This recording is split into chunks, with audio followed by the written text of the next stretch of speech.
Archimedes is known as a scientist or mathematician and physicist. Archimedes was born at Syracuse, Greece in 287 BC. He is an inventor of geometry, spatial geometry, arithmetic, and mechanics. Archimedes also succeeded in generating the laws of physics, which today we know as Archimedes' principle. He is one of the most influential scientists and inventors in the world until now.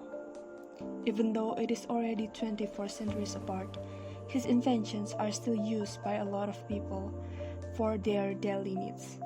No wonder if his work was studied and highly respected by next generation of scientists such as Kepler, Newton, and Galilei.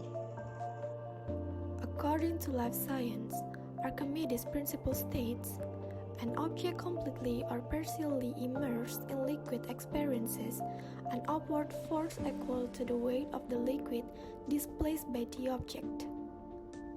There are several uses of Archimedes' principle in our daily life, namely hydrometers, submarines, and ships. With Archimedes' principle, an object that is put in will experience three possibilities: floating, hovering, and sinking. Archimedes discovered this law to solve the problem of Hiram, king of Syracuse, where the king wanted to make sure that his crown was made of pure gold without damaging it. And finally, Archimedes found a way to put his body in the bath full of water. And at that moment, he realized that some of the water had spilled. The amount of water that had been spilled is the same as his body went into the bath.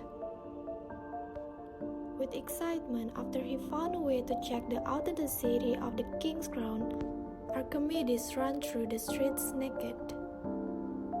As he ran, he shouted "Eureka," which means "I found it" in Greek. Tragically, Archimedes died in 212 BC because he was killed by a Roman soldier while he was conducting experiments. From the history of how Archimedes' principle was discovered, we can conclude that Archimedes is a very influential figure in our life from the past until now. His inventions and each of his works are very useful for our daily life, so we should appreciate them. A wish of Archimedes' principle will not be lost and will continue to be studied by each subsequent generation for all time.